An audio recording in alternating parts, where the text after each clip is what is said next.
Bueno, pues buenas tardes a todas y a todos. Bienvenidas a una jornada más de Agosto Clandestino. Ya van unas pocas este año. Y antes de empezar, por ponerme así un poco y quitar la parte chunga, por decirlo así, desde el principio, quisiera dar, pues eso, mandar desde aquí un abrazo muy fuerte a familiares y amigos de Teresa Alonso, a la que muchos recordaréis porque era una de las voces de Radio Rioja más conocidas y que ha fallecido, y también al poeta Mario Pera, el poeta chileno Mario Pera, que con su libro Sombría Estrella Fugaz estuvo a puntito de venir a Agosto Clandestino, pero no cuadró, y que también ha fallecido ayer mismo. Así que, bueno, primero por ellos y ahora por nosotros. Hoy tenemos una cita bastante curiosa, porque tenemos un libro de bienvenida, un libro de apertura, y un libro de despedida, aunque no, espero que no sea el de la autora, sino... Espera. Toca madera.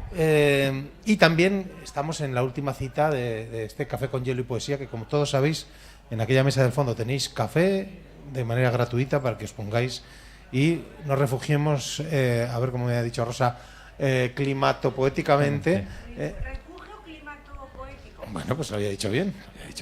Entonces, de la canícula, y eso que hoy parece que más o menos con el airecillo podríamos aguantar un poquillo, ¿no? Bueno, yo creo que tenemos el privilegio de maridar dos libros que, como os he dicho, son muy distintos, pero que comparten, creo, una mirada honesta y profunda sobre la vida. Dos poemarios que, como el Café con Hielo, ya que estamos en el tema, son refrescantes, directos y con un punto de amargura que invita a la reflexión. ¿Has visto cómo qué bien traído? Bueno, en primer lugar presentamos Cuerpos desnudos de Jorge del Río, nuevo, entre comillas, en estas lides poéticas, pero para mí nuevo porque somos prácticamente de la quinta y yo lo he tenido que ver por los bares, pero no lo he tenido que conocer en la poesía, ya veis. Este es su primer poemario y creo que se ha llegado para quedarse, ¿no?, con nosotros. Jorge nos propone un paseo urbano donde la poesía se cuela en los hospitales, los supermercados y el transporte público. Una sensibilidad que nos rehuye la crudeza. Sus versos retratan la vulnerabilidad de la vida cotidiana, la enfermedad, la precariedad, la vejez, pero también la ternura, la ternura y la risa, como actos, creo, de resistencia. Nosotros hablamos mucho de la poesía de resistencia. No es un libro que contenga grandes heroicidades, sino más bien dignidad de quienes a menudo pasan desapercibidos. No sé si estás de acuerdo con esto. Totalmente de acuerdo. Qué bien. Totalmente de acuerdo. Y por otro lado... No voy a discutir contigo en ningún momento. Se puede discutir, no hay ningún problema. Eso es. Nos acompaña, iba a decir vieja conocida, pero como lo de viejo suena fatal, una gran amiga de esta editorial, Julia Baigorri, con su más reciente obra, la órbita de Orión, que yo le estaba diciendo que me hace gracia que se le vea la antenita en la espalda cuando se menea así del micrófono, porque de Orión. Es muy propio de Orión. Y que ha sido publicado por Endimión. Aquí tenemos a uno de sus editores, a los dos de sus editores, perdonadme. Julia es una poeta de larga trayectoria, dueña para mí de un verso que envidio y amo mucho, que es Carnoso ojal de tu boca, como sabes. Me encanta, me voy a hacer una camiseta en cualquier día, esto es amenazo. Y que entrega pues un libro que es un viaje emocional, en cuyas páginas pues la memoria y el afecto familiar se convierten en un hilo conductor para explorar la pérdida familiar y el paso del tiempo, ¿no? Es un poemario que nace desde lo más íntimo, donde el paisaje del Iregua, de su Alberite, por ejemplo, y los vínculos con sus seres queridos se funden para mantener viva la luz de quienes ya no están, pero también para despedirse de ellos, ¿no? Pues sí. Diciéndolo fino. Así es. Y es un libro que cuenta con un prólogo de otro amigo de esta casa, que es Luis Alberto de Cuenca, y que nos dice el propio Luis Alberto que el libro nos habla desde el corazón. Sí, así es. Ya está, ¿no? He dicho Ya todo está. muy bien hoy. Lo has dicho hoy que estás bordado. Perfecto. Ahora qué bien. Mira, pues voy a empezar a haceros unas preguntas que ayer me salió bien y hoy voy a intentar que cuele. Venga, Jorge. El nuevo, ¿no? Hombre, por caballerosidad, un micromachismo, empiezas tú. Este desnudo de los cuerpos, ¿se refiere solo a una falta de ropa? ¿O más bien a una falta de protección o de máscaras? ¿Es una invitación a ver la vulnerabilidad que todos llevamos dentro? pues sí, francamente, o sea, el título de Cuerpos Desnudos, en cierta manera, es mostrar pues la fragilidad y vulnerabilidad de muchas personas. Y en cierta manera, yo titulo este poemario así, que hombre, es complicado, ¿no? Porque cuando hablábamos con la diseñadora, ella decía, bueno, el diseño del libro, yo qué sé, empezó a trabajar con ilustración, mezclar muchos cuerpos, y decía, esto puede ser una revista pornográfica, Cuerpos Desnudos. Entonces, el título en sí, muchas personas, la típica gracia que te hacen muchos amigos, cuerpos desnudos, no, en el fondo es lo que dices tú, o sea, lo que es un poemario que lo que quiere mostrar es, yo creo que es la fragilidad y vulnerabilidad que tenemos todos, y que al final todos en la vida y sobre todo en el paso del tiempo, pues creo que ahí te desnudas, ¿no? Es un poco esa idea. Yo como diseñador puedo decir algo, ¿sí? Sí, hombre, por supuesto. El 6 y el 4, el de la portada, que me encanta, lo tenéis aquí, es seguramente la forma icónica más abstracta y más simple que tenemos para hacer un retrato y además en el que nos veamos todos. Totalmente de acuerdo. Qué cosas. Julia. A ver, sea fácil. ¿Por qué crees que es tan importante detenerse y dar voz a los recuerdos, especialmente a los que tienen que ver con la pérdida? Dilo, ¿crees que es tan importante porque tienes un libro? Pues yo creo que es que realmente la muerte te lleva gente, pero creo que lo único que mata realmente es el olvido. Mientras los seres que no están contigo, siguen ahí, pero el olvido es realmente lo que los mata. Me parece a mí, ¿eh? A lo mejor estoy equivocada, pero... O sea, es una forma de mantener Sí, vivos. sí, una forma de mantener a mi hija conmigo. Dentro de que es un libro que intenté echar todo lo que tenía dentro, porque la rabia, el dolor y el enfado con todo el mundo era tremendo, a la vez es una manera de quedarme con ella. No sé, una cosa rara. No, bien. Jorge, tus poemas se sitúan en espacios muy cotidianos, autobuses, supermercados. ¿Por qué elegiste la ciudad y sus rutinas como escenario principal? ¿Qué tiene la vida urbana que la hace especialmente poética para ti? Bueno,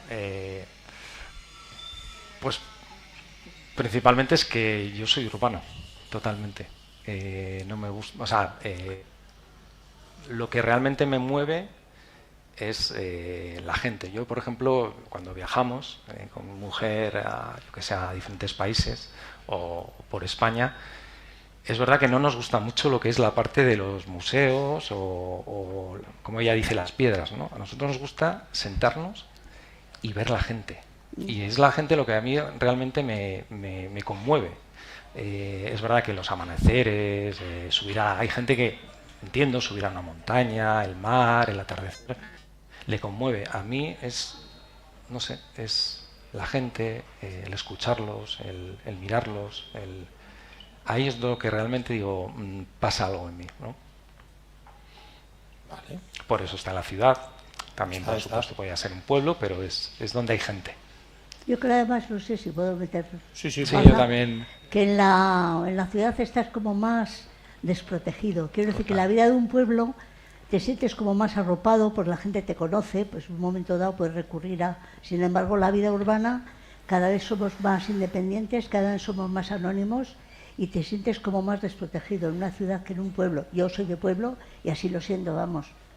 Sí, yo creo que también, porque muchas veces incluso lo cotidiano, la vida diaria, es que ni nos fijamos, ¿no? Y yo creo que en parte en este libro hay muchos momentos de ver un instante que es cotidiano y que ya no nos fijamos en él, ¿no? Y que de repente a partir de ahí construyes o muestras, o en este caso a mí lo que me interesaba mucho era, no sé, de alguna manera que la gente volviera a mirar a esas personas, ¿no? Que como bien has dicho, pues puede ser el momento, yo que sé, de la vejez, esa señora que se le ha olvidado el número de la tarjeta de crédito y está ahí pasándolo mal en el supermercado. Bueno, Como ciudad, ¿contáis las ciudades pequeñas cómo está?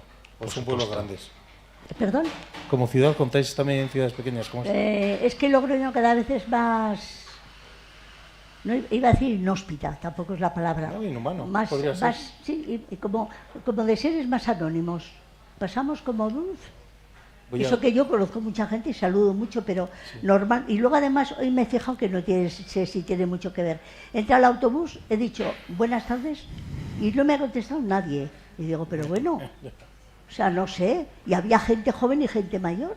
Entonces digo, nos estamos aislando de una manera. Y eso en Alberite no pasa, y en Villamediana tampoco pasa. ¿Qué quieres que te diga? Voy a hacer una confesión no solicitada, pero yo siempre tengo la sensación, soy un aldeano, esto lo tengo que decir, de que en las ciudades grandes te puedes morir, caer ahí en medio y no te va a mirar nadie. No, te retiran para que no estorbes, pero es lo único. Un saludo para los que vivís en las ciudades grandes. Totalmente. Julia, ya con un taquito de libros importante. Ya quieres decir de años, vamos, te iba a ir una buena. ¿Qué alivio, qué alivio y qué desafíos encuentras o has encontrado escribiendo este libro? Este ha sido el más doloroso, porque la circunstancia... A ver, yo normalmente soy bastante poquito negra cuando escribo. Escribo cuando estoy triste, cuando estoy contenta me voy de copas. Pero cuando estoy triste es cuando a mí me sale más escribir. Pero este ha sido especialmente doloroso, porque era escribir... Joder, es que me partieron por la mitad, me robaron medio cuerpo, media alma, entonces ha sido difícil. Hasta el último que escribí, dije, oye, me parece que ya me estoy curando, porque se le ve como un aire más optimista. Entonces dije, bueno, yo creo que seré capaz de superarlo, porque llegó un momento que yo dije, ¿eso va a poder conmigo? Y claro, tampoco era justo por mi parte amargar a mi hijo, a la gente que tengo alrededor, entonces yo tenía que salir. Y ha sido muy doloroso echarlo de mí, pero bueno, es lo que hay. ¿Y ahora alivia? Perdón, alivia. Sí, yo lo leo mucho y digo, uy, esto lo podría haber dicho así o así, pero ya está dicho. Pero dolió mucho escribirlo, sí. Un día se lo contaba a Pilar, que fue... ¿Habrás sentido el libro cercano también? Sí, me identifico mucho con ella, lo que pasa que a mí me costó bastante más tiempo empezar a salir. Ya, bueno, eso yo creo que depende un poco de... ¿Cómo se lleve? Sí, depende un poco también de, yo qué sé, de las... Yo al estar sola también, porque estaba mi hijo fuera, mis nietos fuera, entonces era... Hombre, no es que me faltase gente alrededor, quiero decir, cuando cerraba la puerta de mi casa yo estaba sola. Entonces era una manera también de llamarla a mi lado y decirle esto, lo otro, no sé, es una experiencia que ojalá no viváis nadie. Sí. Entonces... Voy a cambiar así un poco... Sí, pero se está poniendo un poquito técnico esto, ¿no? Bueno, ya has nombrado, Jorge, la compañía, la observación. ¿Cómo puede la poesía hacer compañía ante la incertidumbre de la vida, especialmente cuando retrata la precariedad y el cansancio? Ostras. También puedes contestar. También, No. Pues contesto, ¿no? Vale. Si quieres. Sí, a ver, bueno, también yo creo que es como yo leo o como yo me enfrento a la poesía, ¿no? Yo cuando la poesía para mí no es una búsqueda ni de respuestas, ni modelos, que en parte también lo descubrí, que aquí todo está descubierto, ¿no? Una vez leyendo a Roberto Juarro, el poeta argentino, que él dice un poco eso, ¿no? Que la poesía en el fondo no es ni buscar soluciones, no están las soluciones, no están las respuestas, sino que la poesía en cierta manera el poema es una compañía en la vida. Y entonces en parte, no sé, yo lo miro de esa manera, ¿no? O sea, el que me vaya acompañando, la poesía te acompaña a ti. Me acompaña a mí y bueno, también tiene un problema, un poco también hablando del dolor, ¿no? Que es verdad que para mí la poesía, en cierta manera, no sé por qué, leyendo estos... Me ha encantado que me hayáis invitado porque he vuelto a leer el poemario, ¿no? Te das cuenta que es la tristeza, ¿no? O sea, digo, que también lo que hablábamos de la tristeza, que dices, bueno, es una compañía, pero a veces es una compañía triste, ¿no? Y un poco pues esa... No te quiero deprimir hoy, pero... No, cuando estamos felices no escribimos. Claro, esa es la pregunta que te quería hacer. No. Porque yo acabo de empezar. Entonces yo no sé si voy a tener que estar toda la vida triste. No, me sale a escribir cuando estoy modora, o sea, cuando estoy tristona, cuando estoy... No sé. Debo ser como muy tétrica, pero cuando estoy alegre no necesito echar nada de mí. es cuando digo que me ha pasado algo, o que he visto a alguien que me ha recordado a alguien, o un olor incluso, porque los olores es un medio de transporte maravilloso. Yo, por ejemplo, a mí al verite me huele a melocotones y a retama, siempre. Pues mi abuelo tenía muchos melocotones, entonces huelo a eso y digo, uy, o a pan tierno, que en aquellos tiempos, yo fui a la escuela con Isabel la Católica, os aviso, entonces en aquel tiempo en las casas se hacía el pan, y llegabas de la escuela a lo mejor, ese olor a pan tierno, o sea, son cosas que te transportan, pues a lo mejor pasas por alguna tahona y hueles a eso, joder, te acuerdas de cuando eras pequeña y te sale, yo que sé, cualquier ripio. Bueno, es que también, no sé, yo ahora que has hablado de la niñez, en cierta manera, leía a Olvido García Valdés, y ella en un momento dado hablaba de, o sea, digo, también pregunto aquí, vosotros sois los expertos, que en el fondo la poesía se habla de amor, se escribe de, podemos decir, de la muerte, en este caso creo que es muy claro, y luego ella habla de todo lo que ha sido acumulando en la niñez. Sí. Son como esos tres grandes temas, ella dice que hay que tocar en la poesía. En mi caso sí. Pero ella también lo dice, y un poco al escucharte he dicho, no sé si estáis de acuerdo, o hay más temas, o realmente es por donde los poetas van discurriendo en su trayectoria. Yo sumaría los ritos de paso también, o sea, los cambios radicales en la vida que también, y poco más.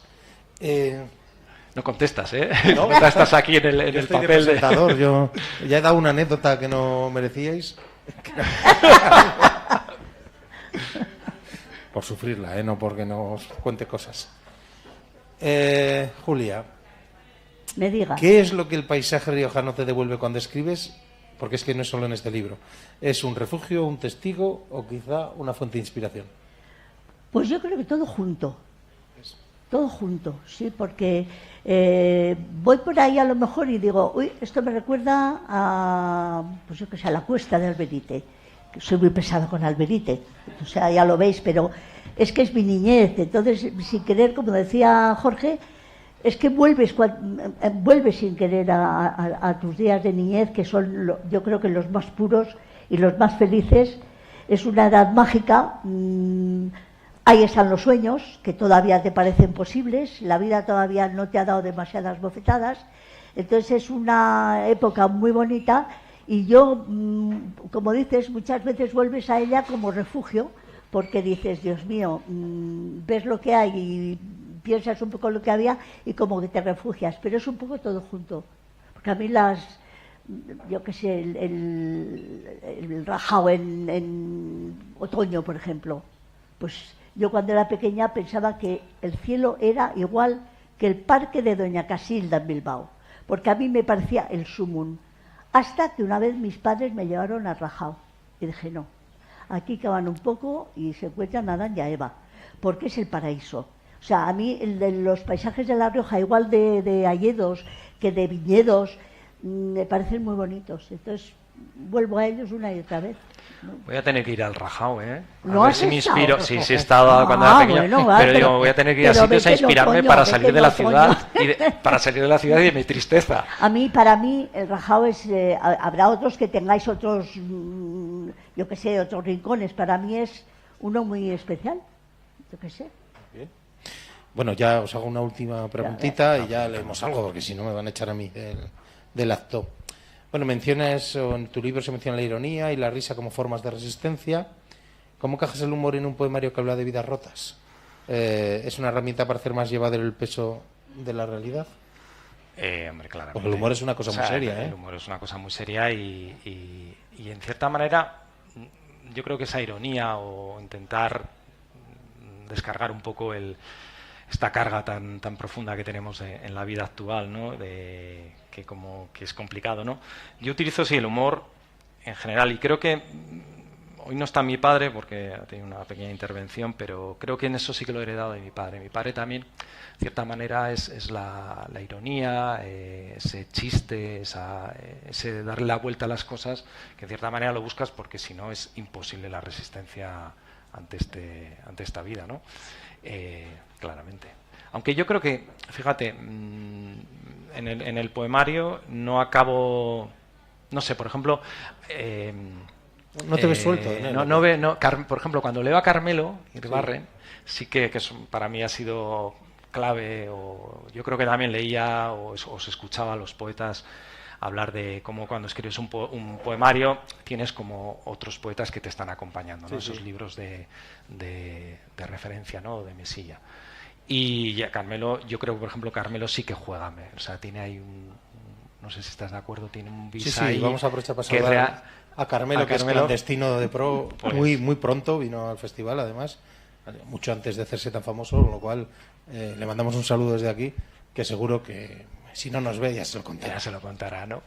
Y sí, por ejemplo, Carmelo sí que tiene ese punto. Yo lo he intentado y en mi vida diaria, pues sí, también lo intento un poquito ese humor. Muy bien. Ya es la última pregunta para ti también. En la órbita de Orión, es el título de tu libro. Orión es una constelación visible, una de las más reconocibles, porque esta imagen en tu libro, que ya lo explicas dentro, pero por si... ¿es la poesía una forma de situarse en una órbita, de tener una dirección o un rumbo, o especialmente cuando se ha vivido una pérdida tan profunda? Yo creo que sí. Es una manera... Da gusto porque todos parece que sí. De situar a mi hija en algún sitio. O sea, yo lo del cielo y el infierno lo tengo ya afortunadamente superado, entonces era colocarla en algún sitio. Y lo explico dentro, pero los que no hayan leído, ya se me ha caído todo, ¿no? Ah, bueno. Los que no vayáis a leer el libro, una vez mi nieta, cuando tenía 6 o 7 años, no, 6 tendría, me dijo, ¿tú sabes a dónde van los muertos? Y yo le dije, pues no tengo ni idea. Y me dijo, pues van al espacio. Van al espacio que no hay oxígeno, pero como están muertos, pues no les hace falta. Y cuando pasan muchos años, se convierten en estrellas. Y la imagen esa me gustó. Entonces yo le decía, vamos a poner a la tía Adriana en algún sitio donde la podamos buscar y encontrar siempre. Y entonces dijimos que iba a ser Orión y allá está y allá sigue. O sea que... Muy bien.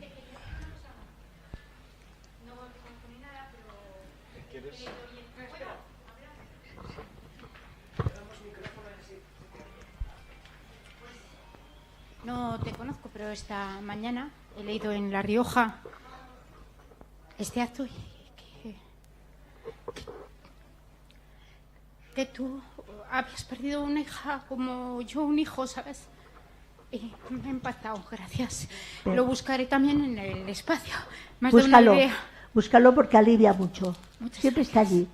Yo lo único que le pido es que se haga visible de día, porque claro, de día miro y no veo nada. Y bueno, ya veréis en un poema que me ha prometido que lo va a hacer. O sea que mira el espacio porque lo verás. Leemos 4 poemitas cada uno así para arrancar. Por ejemplo, bien. ¿Os apetece? ¿Quién empieza? Vale. ¿Quién empieza? ¿Quién empieza? Venga. Pues si quieres... Que empiece Jorge. Paresones. Pues luego dicen que las mujeres primero, que empiece Jorge. Vale. Bueno, la verdad es que no tenía, o sea, no... Empieza por el principio, no te preocupes. Sí, empiezo por el principio. Bien, bueno, un poco por ver esa vulnerabilidad o ese dolor, ¿no? Que un poco también en coherencia con un poco con el poemario de Julia, ¿no? Tienes que vender tu poemario, no el de Julia. Bueno, pero... Tengo que dar estos consejos. Sí, gracias. Soy un poeta Nobel. Gracias por el consejo, la verdad que sí. Bien, página 23. Vale. Bien. Vais a ver que mis poemas son bastante... porque, bueno, muchas veces busco casi que en el poema no esté, o sea, que haya cierto misterio y que en cierta manera, ¿cómo podría decirlo? No esté todo dicho, ¿no? Sino que casi esté apuntado, ¿no?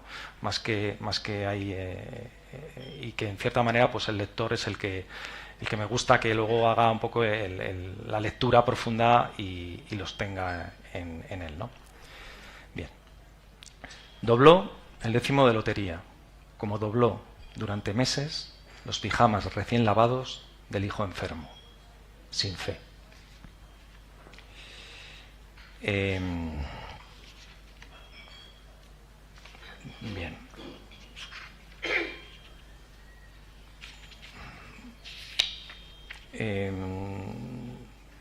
Vamos a ver otro más un poquito sobre la enfermedad, ¿no? Se titula Ascensor. De improviso apareció sola. La mirada baja y pálida, como su figura, que guardaba el dolor dentro de un diagnóstico. Sin ella, la vida siguió hacia la salida del hospital.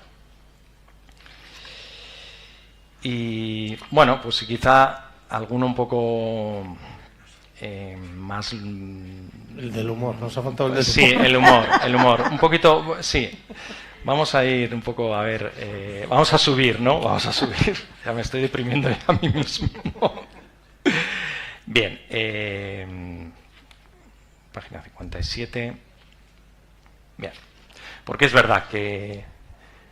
No sé por qué, es verdad que tiene la vida en algunos momentos... Y estábamos en el café, al principio tú y yo estábamos hablando, que dices, oh, es que hay que seguir ahí y hay que seguir con ilusión, ¿no? Y es verdad que hay momentos que dices, esta vida merece la pena, esta vida incluso se te va a hacer corta porque es bonita, ¿no? Y es interesante vivirla. Y este poema pues habla un poco de ello. Sin estrenar. Hoy sientes que no quieres morir, que te gusta tanto la vida como el café Nespresso de las mañanas, que te entristece pensar que todavía no la has usado del todo, como aquel juguete perdido el día de Reyes detrás del armario ropero de la abuela. Y bueno, pues también en el poemario pues hay momentos de, bueno, pues lo que hemos hablado, de plantearte ese sentido de la vida, de vas creciendo y va pasando y te planteas, oye, realmente lo que vivo, lo que dejo de vivir, está bien, está mal, y esas reflexiones pues en este poema están de alguna manera, o he intentado transmitirla. ¿Quién es feliz? Desde el fondo del bar irrumpe su carcajada etílica y retadora. Yo pienso distraído, si una vida rota no es más vida que la mía, casado, sueldo fijo, piso. La risa se va apagando sobre la barra. Los parroquianos ni se inmutan. Muchas gracias. Lo consiguió Pajaco.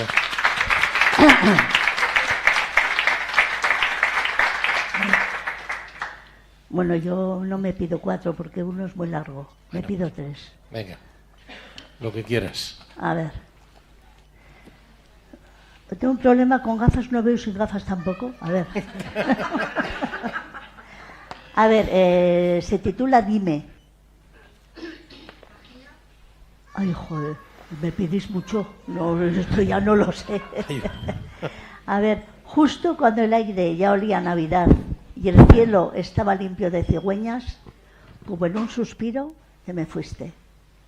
Aquí, frente a tu foto, sentada en tu cama y mientras intento aspirar el olor que queda de ti, me pregunto si ahora que estás al otro lado podrás decirme si es cierto que las estrellas cantan, que los besos de la luna saben a sal, que hay un lugar especial para los suspiros de los seres solos, de qué color son desde allí los amaneceres en nunca jamás, si los sueños se cumplen alguna vez, si hay un pozo triste donde van a parar los besos que no damos, si las colas de los cometas queman, si las nubes abrazan, que guarda Eos en su ombligo de luz.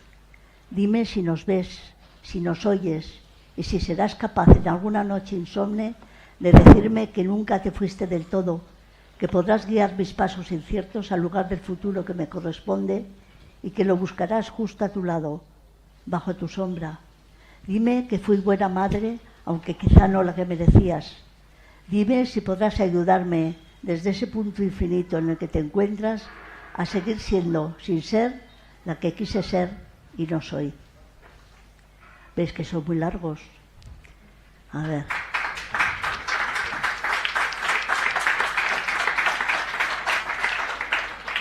No llores por tu hija, me dicen. Ahora está en el universo hecha nube. Pero yo no quiero una niña intangible que se desharía en mis dedos al tocarla.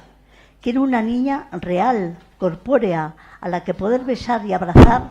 Y otros me dicen, mira un arroyo, tu hija está en su corriente. Pero yo no quiero una niña líquida e inabarcable. Quiero mecerla en mis brazos, como cuando de pequeña no se podía dormir y yo la apretujaba contra mi pecho y le cantaba nuestras canciones secretas. Mira al espacio, te contempla desde cualquier estrella, me dicen otros.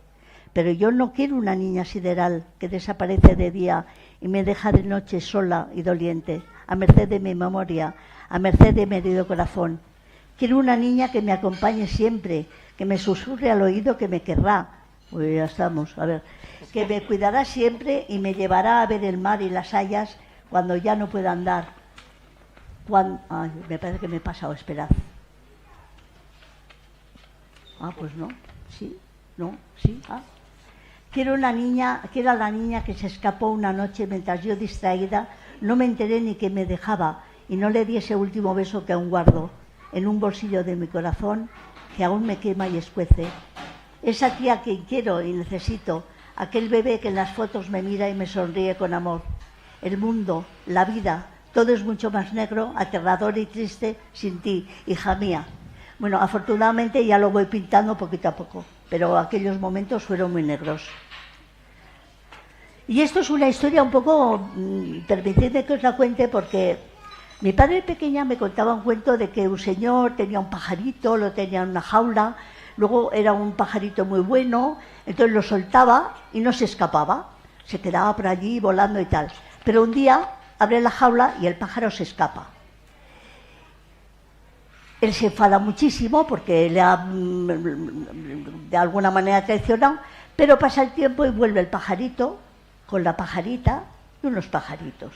Un cuento que me contaba mi padre. Bueno, sobre ese cuento yo creo que pensé al escribir bueno, lo leo y luego lo cuento. A lo mejor, si te hubiese cortado las alas, no hubieses volado tan lejos de mí. Pero sin alas no hubieras sido la niña libre y soñadora que yo amaba. A lo mejor te hubieses quedado siempre conmigo, triste, medrosa, egoísta, sin sonrisa, sin corazón, y hubieses sido una niña distinta a la que yo amaba. A lo mejor hubieses transitado por el mundo siempre de mi mano, sin poder ser tú, y sin dejarme ser yo, la madre que aún te adora. Bueno, pues yo mandé el libro a un amigo de Donosti, y me llama y me dice, pero resulta que el chori choria es lo que cantan al principio de la noche, al principio de los partidos de la Real Sociedad. Me dice, ¿de dónde has sacado tú esto? Y, chico, pues le conté la historia de mi padre y yo pienso, que no me lo ha contado nadie, pero mi padre pequeño vivió en Donosti y fue al colegio allí.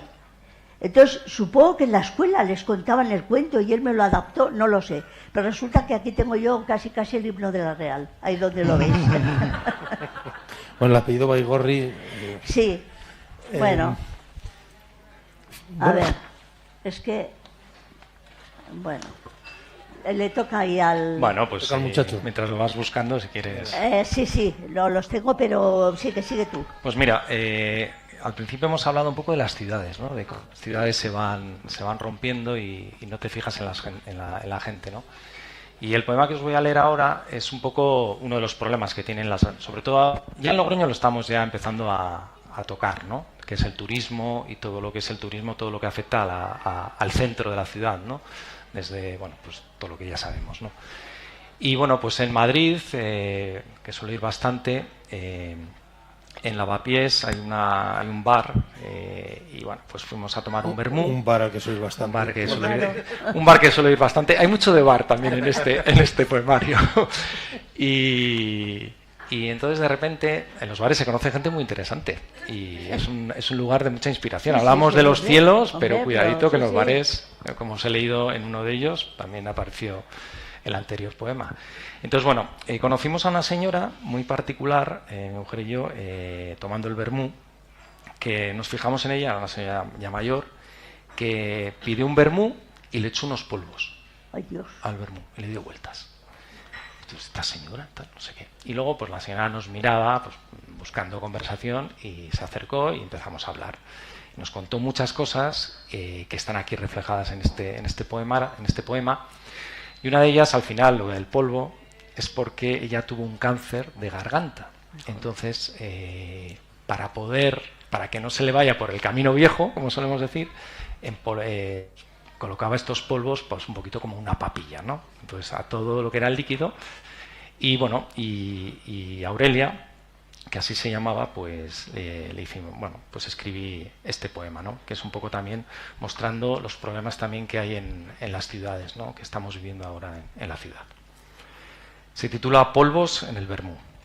Aurelia, la churrera, ha amado todo lo que ha querido amar. Desde hace 3 años, al mediodía, en un bar castizo de lavapiés, espesa el vermú con polvos de farmacia, para beber por una garganta que el cáncer casi robó, no su alegría. Aurelia ama su barrio, calles y cuestas, vecinos que vienen y se van. Hoy, sin embargo, está rota. Le duele el cierre de su bar, comprado por un fondo buitre para construir pisos turísticos. Aurelia, la churrera, no encuentra polvos que espesen la tristeza. Y es verdad que estuvo este bar a punto de ser cerrado por un fondo buitre que querían construir pisos turísticos, pero bueno, ahí el barrio Esta señora era maravillosa, unas historias impresionantes, ¿no? Que están reflejadas en la primera versión del poema, pero hay una cuestión, es verdad, no sé, que bueno, toda la parte de editar, de desbrozar, y ahí, pues bueno, siempre lo digo, ahí hay gente que me ha ayudado muchísimo, pues como Nadia Favo. Otro contacto Guipucci, que por supuesto hay que agradecer eternamente, que hace un año en este mismo lugar. Un saludo, Nadia. Conocí a Nadia y bueno, y me ha ayudado muchísimo a construir este poemario.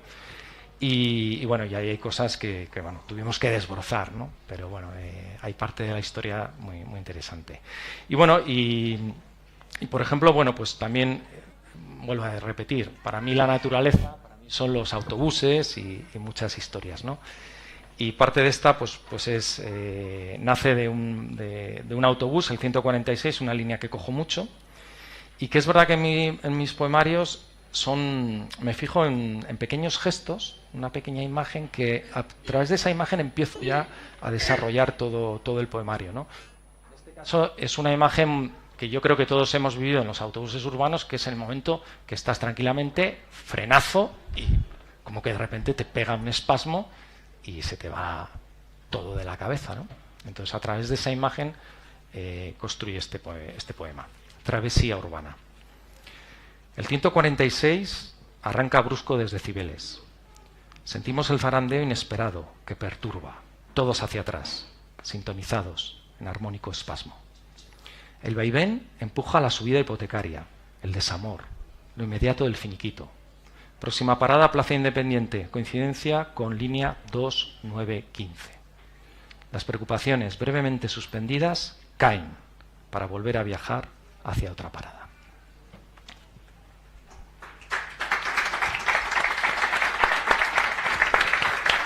¿Cómo cuántos quedan? Yo creo que te falta uno, ¿eh? Pero ¿habéis contado? 2 creo que... Te faltan 2. 2 más. Vale. Sí. Es que ¿Cuántos como tienes? los míos son largos, Venga, igual sí. con uno te cuesta. Con de un par más, si quieres. Vale. Bueno, Son libros breves, tampoco os paséis, que luego... sí, por tiene que eso haber sorpresa, son 40 poemas. Bien, voy a leer. Bueno, este es un poema que un poco también es una actitud en la vida, ¿no? Que a veces lo que hemos hablado, ¿no? La vida a veces se te va a quedar corta, que es cortito también. Se titula Residencia Santa Justa. Siempre había sido su deseo perder el amor antes que la memoria. Después tuvo miedo y amó con mucha prisa. Y como son cortitos, te voy a dedicar el de abuelos, ¿no? Venga, va. Y es lo mismo, es una imagen. Detrás de esa imagen ya construyo todo el poemario, todo el poema. Abuelos. Pasean. Al cruzarse unos con otros, paran. Se miran. Hablan un poco, siguen. Son perros sin dueños. Son perros sin dueño, con correa y poca pensión. Muy bien. Un aplauso para Jorge Ander. Es que mira lo que hay, dime cuál. Dale, que ya veremos cómo hacemos luego. Es que este es el que quiero leer. ¿Te sientes ¿verdad? culpable por...? Sí, porque son muy largos, te envidio. Que tan poquito digas tanto. Yo necesito ahí... ¿Hablas tú mucho normalmente en la vida? No, yo sí, se nota. Solo preguntar. Yo soy más de preguntar y de Se observar. nota. Es que yo soy, vamos, ¿qué hago? Lee, mujer. A ver. A mí antes me gustaba el fuego. Era el fuego allá en la recocina de Alberite, cuando en las noches de invierno se iba la luz y mi abuelo encendía una fogata y ponía la trébede con maíz amarillo y tras un misterioso chisporroteo aparecían milagrosamente palomitas blancas. A mí antes me gustaba el fuego. Era el fuego ante el cual mi abuelo y mi abuela me contaban por turno sus cuentos. El del gorro colorado de él y el de Perico y los dos conejos de ella. Y el calor te envolvía y la imaginación volaba en aquella habitación mágica que olía a pan tierno y a melocotones. A mí antes me gustaba el fuego. Eran las hogueras de San Juan en las que quemábamos nuestros sueños nuevos y nuestros miedos viejos, y también las lumbradas de la bodega, cuando entre amigos se asaban las chuletas entre cantos antiguos y que sin embargo sonaban siempre nuevos.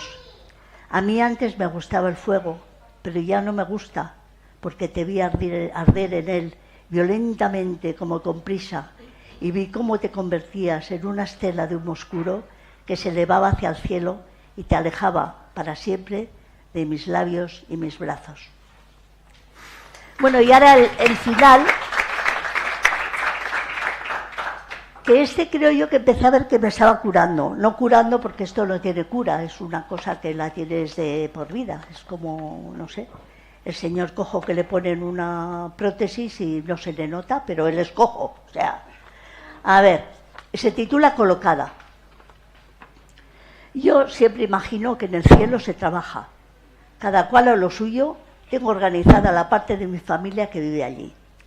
Pero se acaba de incorporar mi hija y obviamente la he puesto en lo que le gusta y sabe, administradora de los servicios informáticos. Y ahí está, guardando la puerta y arreglando chapucillas. Ha ordenado a la luna que inspire a los poetas y que cobije a los amantes clandestinos. Ha enviado al tinte al arco iris y a las auroras boreales, porque tenían un poco apagados los arreboles de sus trajes y apenas brillaban en el cielo. Y ha comprado un gallo blanco para que avise al lucero del alba, porque amanecía siempre tarde. Vigila que las alondras se despierten temprano y espabiladas, y que los flamencos luzcan sus rosas más vivos, y que los colibríes no se cansen y que las mariposas no discutan por sus colores. Madres sin niños cuidan a niños sin madre, y ha mandado traer los perros más mansos para acompañar a viejecillos tristes y solitarios. Ha impuesto nuevas normas para poder entrar. Tienen paso libre los pobres, los solitarios, los llegados de lejos en mortíferas pateras y tragados por los mares de sal e intolerancia, y ha vetado el paso a los que llegan en lujosos coches o a los que suben bajo palio. No entran los hipócritas ni los que tapan sus pecados con la diaria comunión. Aún no sabe si a Dios le gustará, pero los querubines están encantados. Yo la sigo echando de menos cada segundo, pero a lo mejor allí hace más falta. Le he pedido que invente algo para poder localizarla siempre ahí arriba, un haz de luz, un lucero enorme, una iridescente cola de cometa, y me ha dicho que se pondrá con ello enseguida. Así que estoy tranquila sabiéndola a gusto, porque ¿qué va a querer una madre más que saber que su hija, por fin, tiene un buen empleo?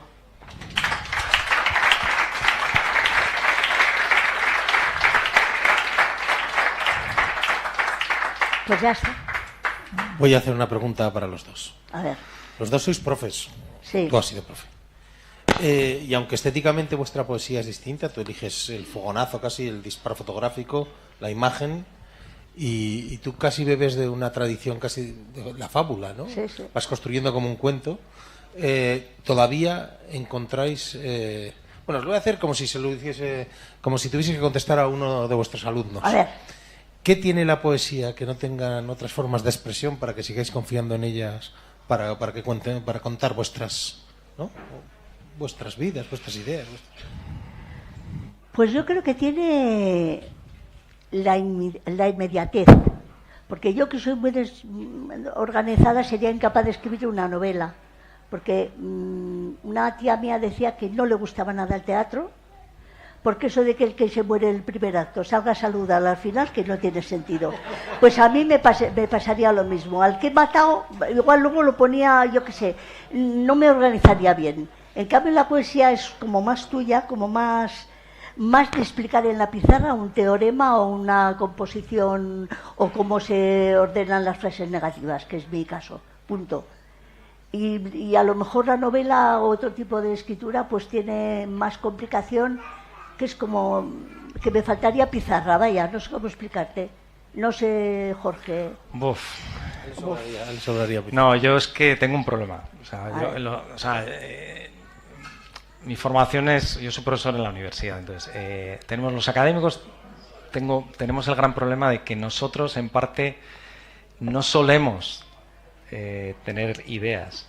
Las ideas vienen, entre comillas, entenderme bien, las ideas tienen que estar como argumentadas por otros que lo han dicho antes, ¿no? Es todo el tema de la investigación académica.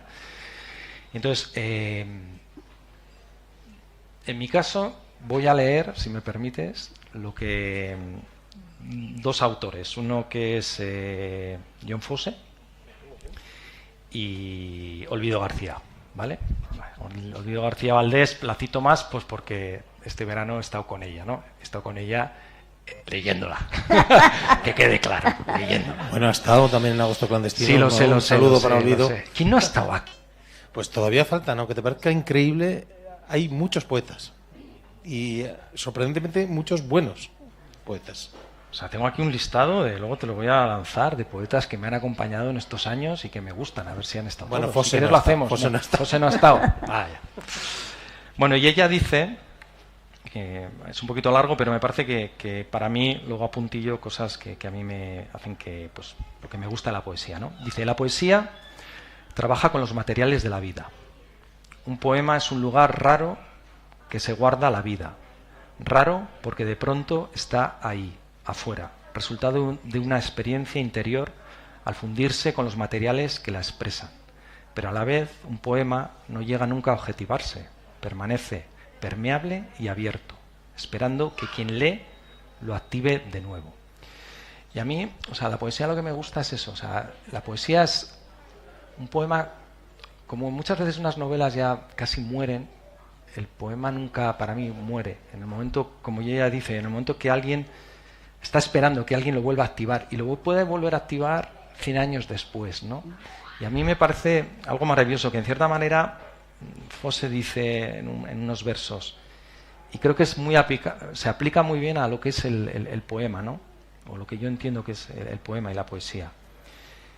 Y me lo imagino, ¿no? O sea, hemos leído, nuestros lectores han leído, y de repente, y luego se quedan ahí, cargados de sí mismos, en la luz de los demás. A mí esa idea de la luz de los demás que hablaba de la compañía, ¿no? Para mí la poesía o estos pequeños poemas son, no sé, que de repente pensar que luego el lector o nosotros cuando leemos se van a quedar ahí, que van a ser su compañía y les vamos a dar luz, me parece algo mágico de la poesía que creo que otros géneros literarios no lo tienen. No sé qué piensas tú. En Aragón diríamos mágico. Mágico. Sí, puede ser, no sé. Yo no estoy aquí para hablar de mi libro. No, que sí. Bueno, vamos a abrir un poco el diálogo, a ver si os apetece preguntarles algo, opinar. Está un poco relacionado con lo último que habéis hablado, pero igual con un pequeño giro. Hace nada, una semana o 10 días, Gonzalo Escarpa quería crear un censo de poetas. Y es un censo que está abierto a cualquiera que mande el DNI y 2 poesías. Entonces, a mí me parece que hay una peculiaridad de la poesía que es... parece que hay como una invitación a que sea algo... a que se participe tanto de lo escrito como del hecho de escribir, y por otro lado parece que hay una necesidad como de justificarse. Es decir, en la presentación de una película se suele hablar de la película, no se habla de cine. En la presentación de un cuadro se habla del cuadro, no se habla de la pintura. Siempre que hay una presentación de un libro de poesía, se habla de la poesía. Entonces, no sé si es porque hace falta una introducción, hace falta un aprendizaje, o porque de alguna manera hay un sentimiento de inferioridad que exige una justificación. Esa es un poco la pregunta. Queda yo con el aire. Ah, para mí era. Pues para los dos, o escucha, para los pues tres, te voy a yo creo. contestar yo, te voy a contestar yo. Claro que sí. Pues muy bien. Yo creo que es porque la poesía es más abstracta que cualquier otro género. O sea, en una película tú sabes que va a haber una estructura narrativa, pero que tiene que tener un soporte físico, que son la película, bueno, antes la película, ahora lo que sea, ¿no? Y en la pintura ocurre lo mismo, también necesitas un soporte, ¿no? En la novela incluso te diría que también forma parte de... si no reconocemos la escaleta de la novela, parece que no es una novela, ¿no? Nos cuesta con las estructuras híbridas y estas cosas. La poesía yo creo que es la lengua, o sea, es la forma en que la lengua dice las cosas que no se pueden decir, y muchas veces dice muchas más cosas de las que están escritas en el papel. Leemos mucho más entre líneas, que puede pasar en el cine, puede pasar en una canción, puede pasar, pero porque yo creo que ahí están apelando al lenguaje poético esos géneros. Y por eso tendemos a tratar de explicar qué es este género, porque a veces no es una cuestión de estética, como hemos visto hoy, ¿no? Dos géneros, dos formas distintas de exponer, sino de lo que diría un flamenco casi, ¿no? Del duende, del pulsar algo. Hay algo que te está pulsando esa palabra, que cada uno, además, con nuestro también de experiencias y cosas, nos sucede en momentos distintos y con cosas distintas, o incluso con la misma imagen podemos entender cosas distintas, cada uno, ¿no? Entonces yo creo que el tema de la poesía tiene que ver, él ha utilizado antes la palabra magia, a mí no me gusta mucho la palabra magia, pero tiene que ver con un hecho que nos interpela, ¿no? Algo que nos interpela y que muchas veces no sabemos explicar lo que es. Por eso yo creo que se acaba hablando de estas cosas. Pero vamos, no me has preguntado a mí, pero me he sentido, como organizador de un festival de poesía, pensando, voy a intentar explicar esto, porque a veces pasa, a mí me dice mucha gente, no, es que yo no leo poesía porque no la entiendo. Y yo he crecido oyendo música en euskera, en inglés cuando no hablaba inglés, y me emocionaba igual. Y es que yo pienso que la poesía no hay que venir a entender nada, hay que venir a sentir, ¿no? Que son dos cosas distintas, hay que exponerse a ver qué pasa, ¿no? Y cada uno entenderá con su conocimiento, con su bagaje, con su formación, lo que sea. Y será igualmente válido, porque una vez que el libro está publicado ya no es del autor, que hoy nos puede dar pistas con lo que ha querido decir, y puede que además os atine donde él quiere o ella quiere, pero realmente el libro es tuyo ya una vez que lo lees, es otra cosa. Perdón, ¿eh? No, yo estoy, sí, estoy de acuerdo totalmente. Sí. Y como... Lo que pasa yo creo que es que no es que hables de poesía, es que intentas de explicar un poco lo que tú haces, porque cuando tú escribes poesía te desnudas frente al lector. Quiero decir, una novela puede ser como mucho más aséptica. Pasaba Manolo, pisó una cáscara de plátano, lo llevaron, que se rompió una pierna, lo llevaron al hospital. Muy bien, tú no sientes que te ha roto la pierna, pero los sentimientos de alguien volcados en un libro realmente también te tocan, porque los sentimientos son universales. Entonces siempre hay algún sentimiento que puede aparecer en un libro de poesía que a ti de alguna manera especial te llega, y es una manera como de justificarte que te estés desnudando delante del público. De esta señora con sus años ya ahí exponiendo sus vergüenzas. Pues no son vergüenzas, son sentimientos. Vergüenzas serían si lo hiciera de otra manera, pero hablo de la poesía. Es un poco tú en el libro, y no es que quieras explicarte ni justificarte, es que además yo creo que tampoco la gente cada vez más pero se lee poca poesía, se lee mucha novela, no hay listas de poetas más vendidos, aunque hay algunos que se venden muchísimo, por ejemplo. Pero yo creo que cuesta, porque es que la poesía te toca. Entonces yo creo que cuesta más leer poesía que otros, creo, no lo sé. No lo sé. Jorge seguro pone cara rara. No, es que es compleja la pregunta, ¿no? Y sobre todo acabo de un poco de... Hablas de las emociones. No sé si en el fondo estamos buscando el sentido. O sea, yo no sé cuándo... No sé si el sentido de vida o buscando el sentido, ¿no? Y es verdad que van las emociones y el sentido es universal y que luego, de cierta manera, cada uno, el lector, que hablábamos antes, el lector es el que luego ya profundiza y pone su propio sentido, ¿no? No sé, que incluso pienso, igual a veces en eso que estamos buscando, ¿no? De lo concreto, que en cierta manera muchas veces hablamos de lo concreto, llega a lo universal, ¿no? Sí, y no sé, me parece incluso desde la cercanía del inicio, ¿no? Que quizá es el inicio en la escritura poética, me parece también que es una forma estás de alguna manera viendo el mundo de otra manera. No sé si te pasa cuando estás escribiendo poesía, estás... parece, puede sonar, voy a tener cuidado porque si digo mágico, me arrea. Si digo, digo, es broma. Pero es el punto de decir, igual suena ñoño, ¿no? Pero es el punto de, yo me siento distinto, me siento más vivo, ¿no?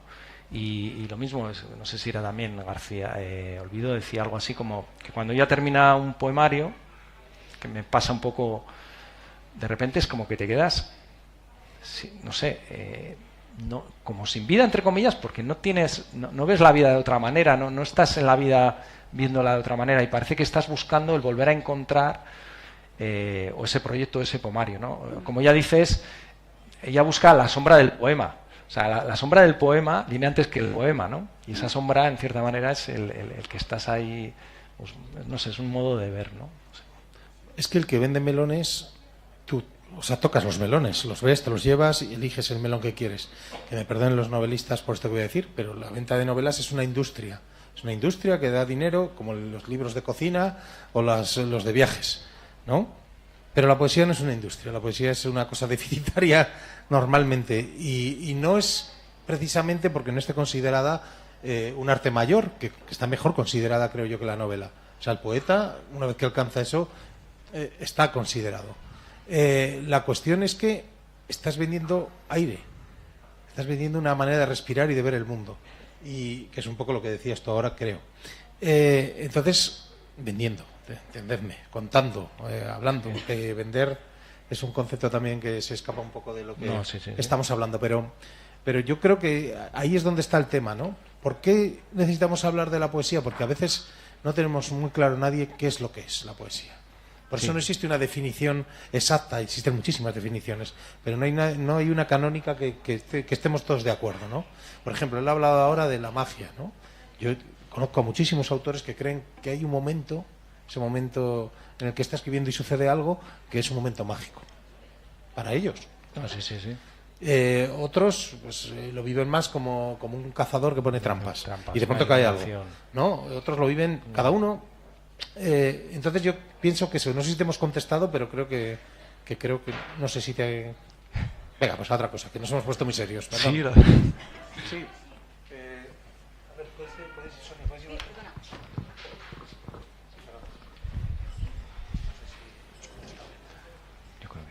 Bueno, que yo he escrito muy pocas poesías, pero no sé si os pasa a vosotros, las mías no son todas autobiográficas. O sea, yo, por ejemplo, hablo del desamor porque es muy bonito y sale enseguida, cuesta menos y conecta, y puede que en algunas sea autobiográfica, pero en otras es un desamor brutal y yo soy viuda y no he vivido esas cosas tan traumáticas. Entonces, sí que lo hago porque como persona, pues veo cómo es la vida y cómo viven otras personas y tengo empatía y conozco... Entonces, yo creo que también se puede hacer poesía sobre lo que ves a tu alrededor, no solo solo sobre lo que has vivido. No sé si os parece ¿o no? Sí, sí, claro. Claro, de acuerdo.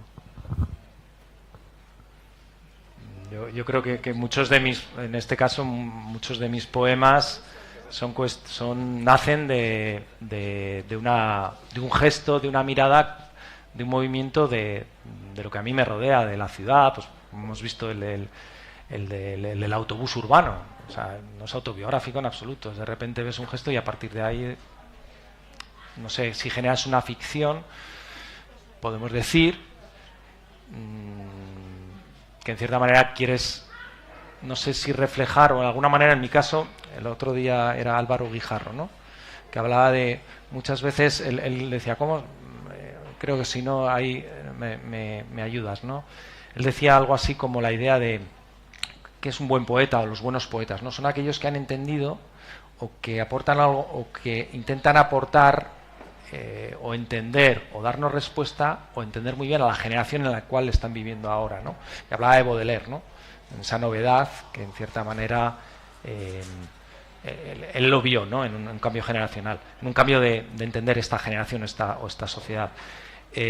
Yo, por ejemplo, en mi caso también intento, ¿no?, mi forma de ver es no ser autobiográfico, es de repente ver y en ese gesto intentar no dar respuesta, porque no me gusta dar respuestas, pero intentar dar una vía al lector o a las personas que entiendan o como vean qué está pasando ahí, ¿no? Por ejemplo, aquí hay un poema que habla del influencer y que intenta dar una visión de intentar entender o dar. Hay una pregunta implícitamente en el poema, porque en el fondo creo yo que todos los poemas tienen dentro una pregunta. Y ese propio poema es el que intenta responder a esa pregunta, pero la pregunta está en el poema, o a veces yo intento verlo de esa manera. Me estoy liando de una manera que, perdonadme, ¿no? Empiezo de ahí a divagar, pero no sé si me has entendido o te he dado respuesta. Espera, que no te oímos. Pues gracias, sí que me ha servido porque yo creo que la literatura no es me levanto, voy al supermercado, veo a no sé quién, autobiográfico. Es la creación de un mundo que no existe, que tú lo creas para que lo disfruten otras personas, y es belleza, es conocimiento, es pasión. Y entonces me parece que no puede ser solo autobiográfico. Muchas gracias.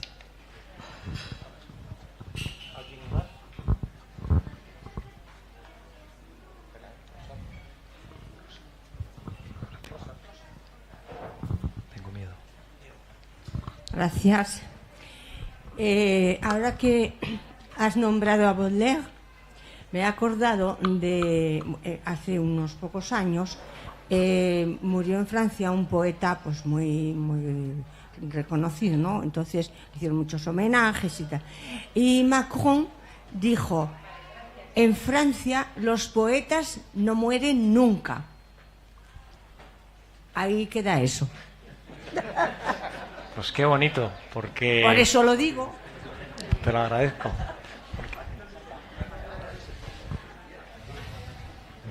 Me ha encantado, gracias. Sí, había un programa en la tele, ¿no?, que se llamaba Últimas Preguntas. O sea,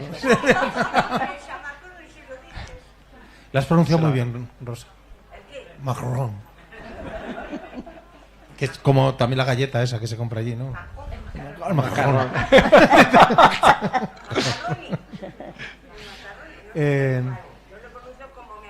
No, muy bien, lo has pronunciado muy bien, he dicho, no me he metido contigo. Vale, pues nada. ¿Creéis que nos hemos dejado algo a decir? ¿Habéis estado a gusto? A gusto, muy a gusto. Sí. ¿A gusto clandestino? A gusto clandestino. Muy a Con gusto, un muy clandestino agradecido. nuevo y un... No, y sobre todo... Y el artífice de todo. No, que yo de verdad... A ver, artífices. escuchad. Dos Hay artífices. que agradecer... 19 o 20 años del agosto clandestino. 22 ya estoy yo muy vieja entonces. ¿Cómo estaba la plaza? 22 años. Hasta ahora, con este calor. ¿Quién llena un sitio? Pues Enrique vosotros. Cabezón. No, Vosotros.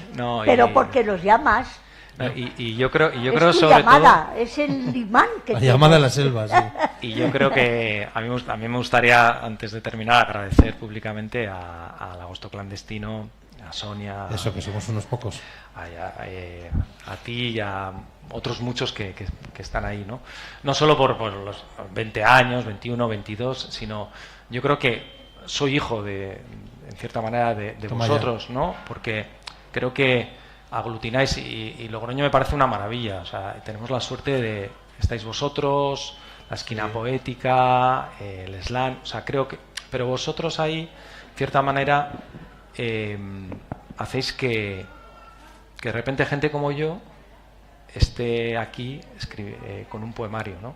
Y eso me parece que habéis creado un ecosistema que hace que la gente tenga oportunidades, que ayudéis, porque aquí sí. Lo reconozco públicamente, fue Sonia, el año pasado, hace un año, este poemario nos estaba escrito y ella se acercó, me preguntó quién era y si escribía. Yo siempre digo que los que venimos aquí, yo creo que todos escribimos poemas, ¿no? Y me dijo, ¿tienes algo? Y se lo mandé. Y me contestó a la semana y me dijo, está muy bien. Y fue la primera vez que yo entendí que quizá se podía, en cierta manera, publicar, ¿no? Nunca me había hecho a la idea, ni mi objetivo era publicar, ¿no? Y yo creo que en parte es eso, que haya gente como vosotros o plataformas como el Agosto Clandestino que hace que potencie la cultura en nuestras ciudades, que con la que está cayendo, yo creo que la única salvación está en la cultura, sí. Porque el resto ya vemos que de salvación hay poca. Sí, sí. Entonces yo creo que os agradezco muchísimo que existáis. Es muy bonito, yo os lo agradezco a vosotros, pero claro, esto me hace pensar a mí. ¿Qué? Digo, o sea, viene cualquiera y dice, esto lo hago yo mejor. Oye, es lo que te pasó a ti. Bueno, pues una broma, que es una broma. Ese es el precio. Es el precio a pagar. Sí. De las artes abstractas, en la pintura pasa lo mismo. Sí. Entras en terrenos de esto, pero vuelves a... Sí, comentaba un poco que el tema de la abstracción, el impulso ese de este lo hago yo, pero yo creo que ese es el baremo, que es absolutamente personal. Eso es. Que todos nos hemos emocionado ante un cuadro que son absolutamente abstracto, absolutamente... pero que tiene algo detrás. Yo tengo formación plástica también. Y 250 años después, que todavía, del perro sumergido, de Cabeza de perro sumergida, por ejemplo, que todavía haya gente que diga, yo es que la pintura abstracta no la entiendo. Pues lo mismo nos pasa con la poesía, que 200 años después del verso libre, había gente, no, la rima, que está bien, que es un recurso, que todo está bien, no pasa nada, pero bueno, yo qué sé. No es ningún precio, es un placer y de hecho es un motivo de orgullo, ¿no? Para nosotros el hecho de que muchos vengáis, iba a decir todos los días, pero todos los días prácticamente, y nos refrendéis de alguna manera las propuestas que hacemos, que se hacen, bueno, pues con todo el respeto y con todo el cariño y además intentando siempre marcar un baremo mínimo de calidad, que se trata siempre de traer autores buenos e interesantes. Entonces, cuando alguien viene, ve a un autor bueno e interesante, autora buena e interesante, y dice, yo quiero hacer algo así. Tampoco es tan fácil como lo decíamos, ¿eh? Una cosa es querer y otra es poder, y él lo ha hecho, y el libro es fantástico y muy bonito. Pero a lo mejor es el impulso que le falta. El latigazo. Claro, sí. Claro. Bueno. La gente, el apoyo que tiene es... Es decir, yo diría algo parecido a lo que quizás de otra manera, pero lo llevo dentro y lo quiero expresar, entonces ayuda mucho también. Pues muchísimas gracias. Gracias a vosotros. Muchísimas gracias, Jorge. Y a todos. Gracias a todas y a todos. Y seguimos. Gracias por venir. Gracias por venir. Seguimos mañana mismo, los que os podáis desplazar a Haro. Tenemos un recital en la Plaza de España, que es la Plaza de España, creo que es. Y desgraciadamente no podremos celebrar el encuentro que teníamos mañana con Víctor Coyote, también recientemente desaparecido. Así que nos vemos mañana en Haro y el viernes, si queréis, en el IRJ y os regalamos